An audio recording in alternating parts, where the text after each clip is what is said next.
Hello, my name is Meryl van der Merwe, and I am going to be spending the next few minutes with you, sharing with you how to use AI to generate lesson ideas for your homeschool.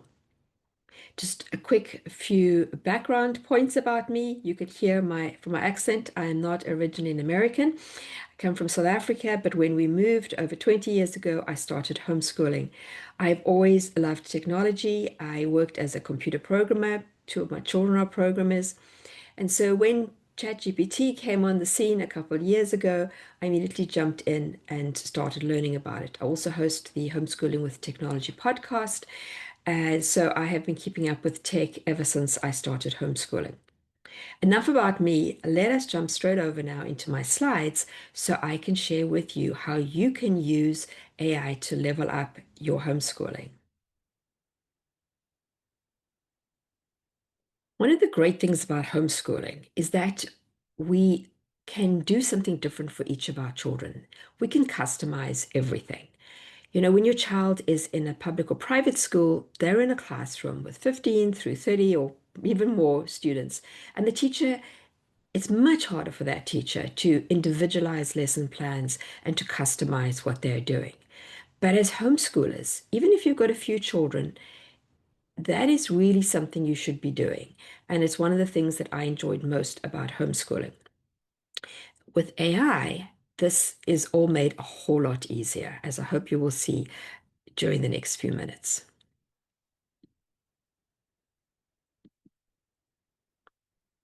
So why should you use AI? Well, there are so many different reasons. The first thing is just speed. As homeschool moms, you're busy, you don't have time. If you want to accelerate your homeschool planning, AI is it. Whether you're trying to plan for an entire semester, perhaps you are creating your own English lessons or history plans for your middle schoolers or whatever it is, you can sit down with AI and you can get it to work with you and generate that whole year's plan. You can make sure that it fits all your criteria, and you could do that all in 15 or 20 minutes, just with some tweaks. Whereas you sat down by yourself, it could take you hours. The other thing is you often are just tired and your brain is not working that well. You need some fresh ideas. Your husband is not interested, perhaps, in sitting and talking through it with you, and your friends are busy. So here you have AI who's always available, and you can go and say, Hey, I'm trying to do this and this and this. What ideas do you have? So it will help you to just come up with something different. The next thing is differentiating quickly. You're going to be looking more at this in a minute. And we talked about this a bit at the beginning as well. This is essentially your customization. It is so much easier when you're using AI to get it to do exactly what you need for each of your children. And the last one is you can expand engagement. There are just so many cool ways that you can make lessons come alive, and AI can be part of that experience for you. So, which AI tools should you use? This really is completely up to you. There are so many, but these are the four ones that I would consider you think about. The first here is ChatGPT. That is what I started out with, and it's actually what I still use the most. You could also go for Claude and Gemini. Um, you may not have heard of Claude, but it's great, and these are all free. They all have free plans. I actually pay for ChatGPT paid plan. After a while, I know that with ChatGPT you can run out of credits, and well, you run out of time, and it'll say you have to wait so long to get the next whatever you want. There's where you can either, flip to Claude or Gemini, or, say I pay so that I get slightly better models, and I don't really run out of getting any credits from it. Magic School runs on Claude. It is designed for teachers, but obviously as homeschoolers, there's a lot of overlap and you can use it. And it's much more sort of hold your hand, and it actually gives you specific things you can do with it. So you go on and you can choose, like, you want to create a worksheet, or you want it to come up with some writing prompts or whatever you want. There are like different buttons that you press, and then you sort of give your criteria. So if after this you're still feeling a little nervous about things, you can go and use Magic School AI. By the way, in my podcast, Homeschooling with Technology, I have lots of different short episodes. They're all about 15 minutes on, I don't have anything on Claude, but I have on Magic School, Gemini, a few on ChatGPT, some just on general. So if you go back and go back all the way like sort of 2 years, there'll be not just, I talk about lots of different tech tools, but there is quite a lot about the AI tools. Now, as you can see here, the pro tip, don't try to use them all at once. Just pick one to start with. You can try each of them out a little bit to see what you like, and then just stick with one because you really want to get to know that one really well. Okay, so first thing you could do with it is customizing difficulty levels. Here's where you could take, perhaps you find a really good article online, or it's some website that your child is meant to use as part of their homeschooling curriculum, and you know that this is just far too hard for your child. You can go and use one of these AI tools and ask it to provide that website at a third grade reading level, whatever you want it to be, and it can do that. You could also get it to, you could say to it, hey, can you please identify all the words that will be too hard for a third grader on this page? And can you create a list of the vocabulary and what it means so that I can provide it to my child so they can use it as a reference while they go through it? You could get it to make a game with some of those words too, so that they could actually learn them before they actually go and read whatever they have to read. If this is not something that's online, so maybe it's a textbook page that they're struggling with, you could take a picture and use that because you can upload pictures to all the AI these days and they can still do that. Now, scaffolding, if your child is struggling with a concept, whether it's a scientific concept, math, grammar, whatever, and you're at your wit's end. You've used the curriculum you've used and your child is not getting it. This is where you can go to the AI and ask it to help you. You can say, okay, my child is in this grade. This concept was they're really struggling with. Can you help? And if you use the guided learning, and again, this is something I've covered recently with in some of my recent podcast episodes, but there is the option on both ChatGPT and Gemini to use guided learning, where it actually like explains a little bit to your child and then asks a question to see if they understand. If they've got it, it continues. If they haven't, it goes back and explains in a different fashion. And it just keeps doing that, carefully scaffolding until they get it. So, you could also just ask it to print this out for you or whatever works for you, but it is really good at explaining things. It's also good at breaking things into steps. So if you know that you have to explain something and you want to do the explaining to your child, you can say, right, I'm going to have to explain how to add time to my child. Can you tell me how to go about this? Can you break it into the steps that I should go through to make sure that my child understands how to add 20 minutes and 75 minutes and then break it down into hours and minutes? Whatever it is really good at these kinds of things. So many times I find that people who aren't using AI a lot think that ChatGPT is just some glorified search engine. I think you can see from all the things I'm telling you, none of these really relate to anything about search. They are really coming alongside and helping with different tasks, either for you or for you to give them to your children. The next thing is, if you're creating your own lesson plans, you may well want to have different levels. When your child is in third grade or first grade and they're reading the English literature, you probably just want to make sure, did they understand everything they read? Did they understand what you read to them, however it is? So you want a comprehension level. So you could say, here is what we're doing today. Can you give me some comprehension questions on it? As they're getting older, though, you're wanting them to go a little bit further and in depth. And you may say, could you give me 2 analysis questions based on this? Then, you could say debate. If you've got more than one child, they can debate each other, or they could debate you. And then you could ask for research projects. So you can ask for all these different levels and get it to help you work through that. One of my favorite things about AI is how it can help to customize output. I am not a big worksheet fan, but if you are, it can create worksheets. So let's be clear, Magic School AI will be like, make it really easy, but you can just simply say, we're learning about this, or I'm using this website, or you can drop in the information that you're teaching and say, can you make a worksheet for, and it will give it to you. Now, if you're wanting pretty ones, you need to go onto Canva to get those, but just your basic AI will create simple worksheets for you. But you could also ask for graphic organizers. You could ask it to give you a case study, and it can like make one up for you with data, if you're doing something sort of sciencey, so that your child can work with that data. If you're wanting an interactive project, you can ask it for ideas You can also, ask it to provide something that is interactive. You can also ask it, by the way, to provide you a list of interactive resources online, because I really like that. When I'm teaching online in particular, I teach both unit studies and high school classes as well. I love them to actually be able to do something interactive, to go onto websites and to click around. And so I ask it to provide me with lists of ideas.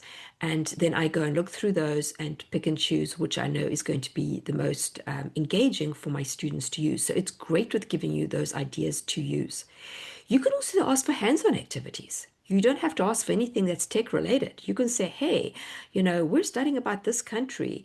Could you give me some games that they play there? Or could you provide me recipes?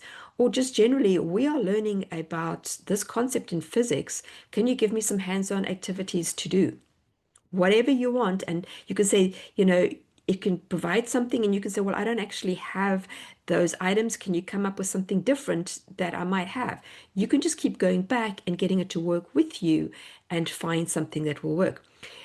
Presentation assignment here again, you can actually say, what you could ask for ideas to provide your kids so that they could provide presentations. Of course, you can also use AI to create presentations if, like me, you are teaching. And particularly at my co-op, I have literally just before I did this, used an AI app, not any of those I'm talking about today, but I used one to make me a slideshow. I provided exactly what I wanted to put on it, but instead of me spending time creating the output, I got it to create it for me. In fact, this slideshow is also created by, in fact, the same app called Gamma app. And I gave it what I wanted to talk about today, and it just laid it out for me, so I didn't have to spend the time. Lastly is simulations, and under that, I'll also put something like choose your own adventures. I have found it to be really creative in doing this, and I have used this quite a lot in my co-op classes. The first time I used it was I was doing 1970s, the oil crisis. And I was really pushed for time, and I love very interactive classes. And by this stage, I had been using ChatGPT to come up with ideas, and it came up with really great ideas for this one. And it was almost first time around, I did tweak it a bit. But what it had me do was, as the students came into class, I gave them each a persona. Somebody was a taxi driver, another was a parent, another was worked at was a nurse. They all had these different roles. And then I told them, oh, imagine that you're at a gas station. And again, it told me to do all this. You're at a gas station, there's only one pump with enough gas in it for one tank. And I said this was a very real issue in the 1970s. And imagine you all arrive at the gas station at about the same time. Who thinks they should get the gas? And of course, a bunch of middle schoolers, they were all yelling, and well, me, I'm a nurse, I've got to get to the hospital. And the other guy's like, I'm a taxi cab driver, and these people are needing to get place. It's my job. They were all, I'm a mom. I've got to get my kids from school. Whatever the different story was, they all had things that they were shouting out, and they were so engaged. And then it did create me some slides that I could go through and explain more. And then it told me to divide the kids into groups of four, and they were going to be families, and they had to give all the constraints that how much salary they used to have and how things were changing, and one parent had lost the job because of the oil crisis, and how they had to each come up with plans on how they would now make ends meet as a family of four with a reduced salary, and kind of gave them very just basic amounts. It was just perfect for the amount of time that I needed. And the children were so engaged. At the end, I asked them if they'd enjoyed the lesson, and they said it had been fantastic. And that was all ChatGPT. So just to tell you, it can make up really fun simulations. You can tell them, exactly how many there are in your family that are going to be playing, etc. And it can come up with these role-playing situations. The other thing it can do, though, is it can make these like interactive games. And so I was teaching about Molly Kelly and the rabbit-proof fence that she had used to get home. If you know all the story, I haven't got time to go into it, but she was an Australian Aborigine who'd been taken from her home, and she then makes her way all the way back with a sibling and a cousin. And I wanted the kids to feel how hard it must have been for her as a teenager to do this, and the kinds of things she might have encountered in the desert, the Australian desert, as she was going home. And so it did. It created me a little game, and they all got little tokens, and then they had to make choices each time it would give them a scenario, and then whatever they chose, if they chose this, then they had to give me some tokens, and if they did this, then they got extra tokens. And sometimes we had to like roll a dice to see, would it turn out good or bad.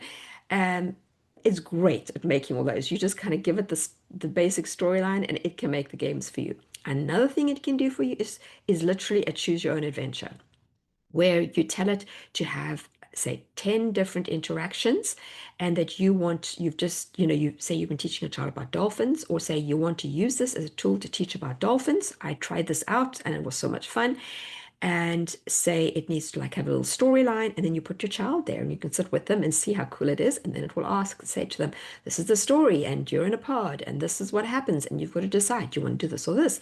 And then your child chooses, and then something else happens. But it's just like those choose your own adventure books. There's a lot of them that are very much based in history or whatever it is. I use them in my history class as well. I love buying them and going through the entire story in a lesson.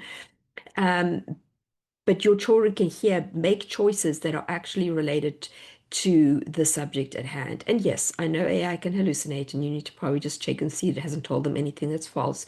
But on the whole, it's likely to give a really good, fun experience to your child. So, the big secret here is that a better prompt is going to give you your better lesson plans. These are these 5 elements. You might want to just take a quick photo with your phone. You've got to tell it the role. What must it act as? You can say, I'm a homeschool mom with 4 kids and these, whatever else. Or you can, if you want it to be more academic, you could say you want to be a curriculum designer. You could say, you want to be a veteran biology teacher who's been teaching 9th grade for 10 years, whatever you want to do. Your audience, who is it? Tell them exactly the grade, and you can say the interest, because then it can often work that in. Like if it's math and you're trying to teach fractions and your kid is all into dinosaurs, tell it, and it will give you dinosaur prompts, which just makes it so much more fun for your child. You want to tell what you want to do. Do you want to do a reading comprehension activity?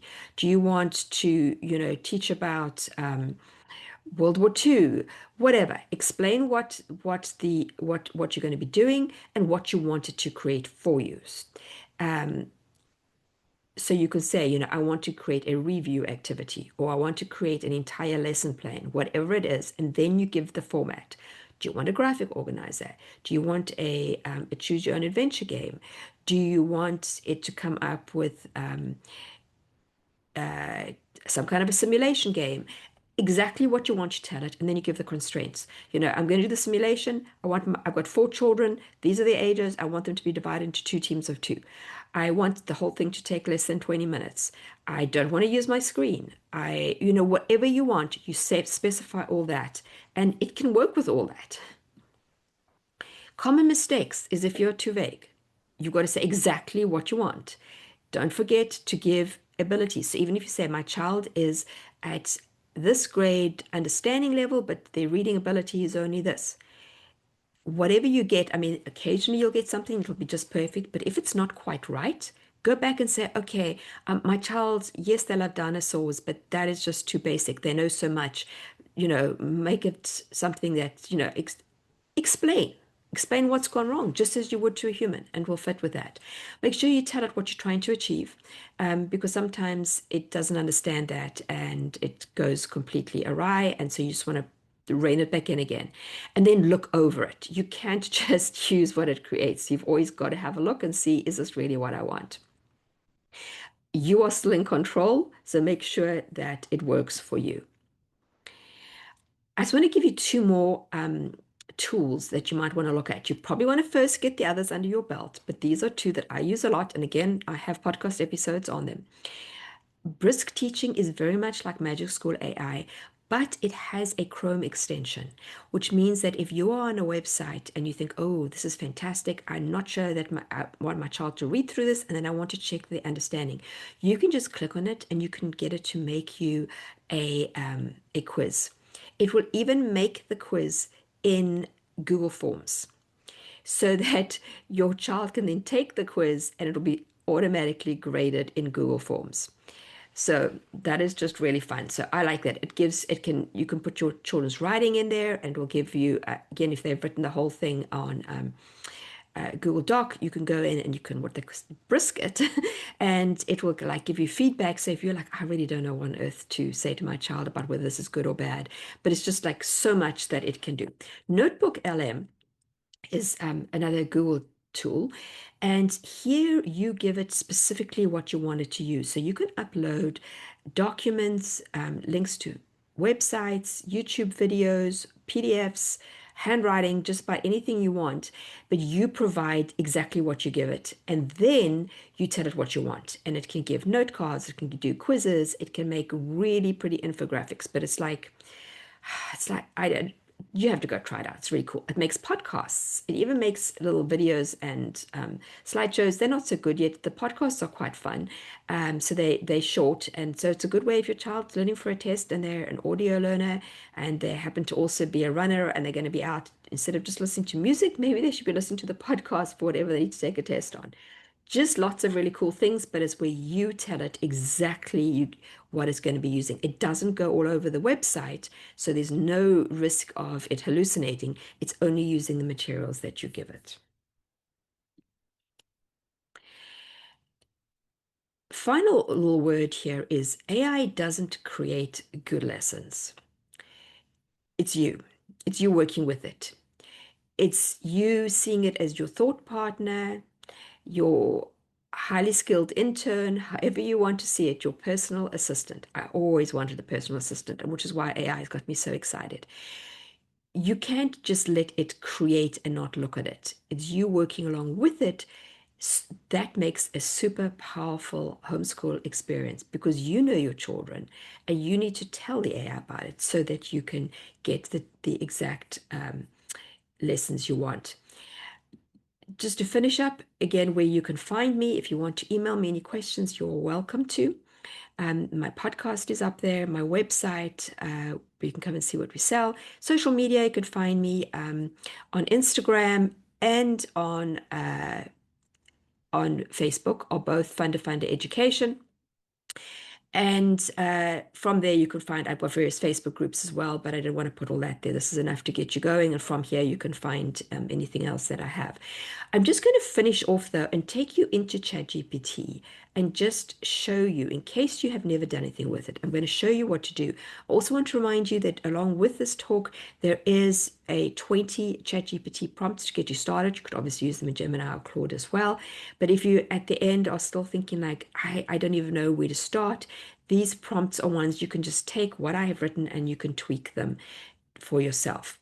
But come over with me now, and I'm going to put a prompt into ChatGPT and show you how to use that. Imagine you are a ninth grade biology teacher. Create an engaging 60-minute lesson on photosynthesis.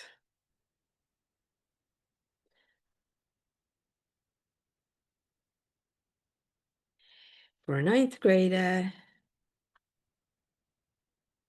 who likes animals. See if I can actually fit that in there.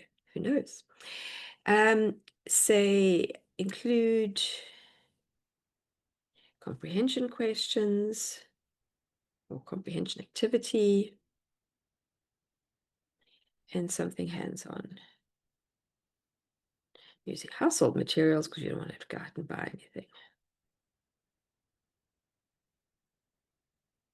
Also include a review and extension activity.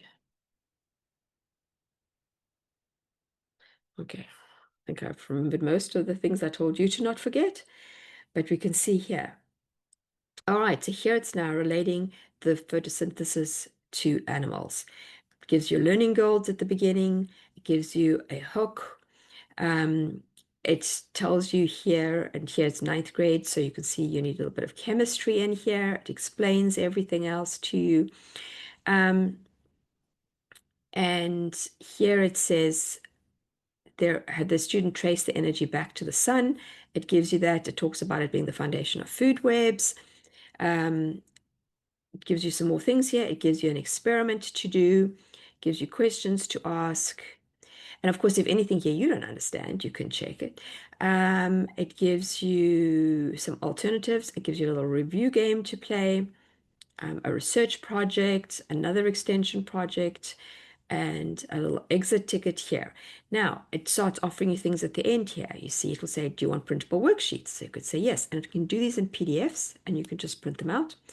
It can do a short quiz.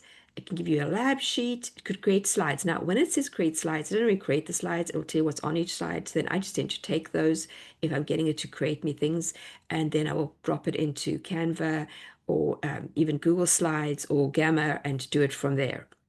You could ask for more advanced level. You could go back and say, okay, cut out all of whatever. I don't want any of that in it and rather do this. You can keep going back there. You could also say, are there any cool online games? Let me ask there. Are there good free online games to teach this? And then it will actually come up with other sites online. Here we go. It's given me a whole bunch of different games which you can go and look into and go, oh, okay. And it tells you kind of how to use them. There's even a bonus virtual lab. So you can think, oh, let's just do that instead of it. You can see it's really just linked to, it's limited by your imagination and what you can ask. And you can just keep going back and tweaking it. So, you can't do this in 5 seconds. You need to actually spend a little bit of time to get the real depth of use. You want to spend the time with the AI, pushing back, asking more questions, getting it to tweak it so that you can have this perfectly customized lesson plan for your children. I hope you found that useful.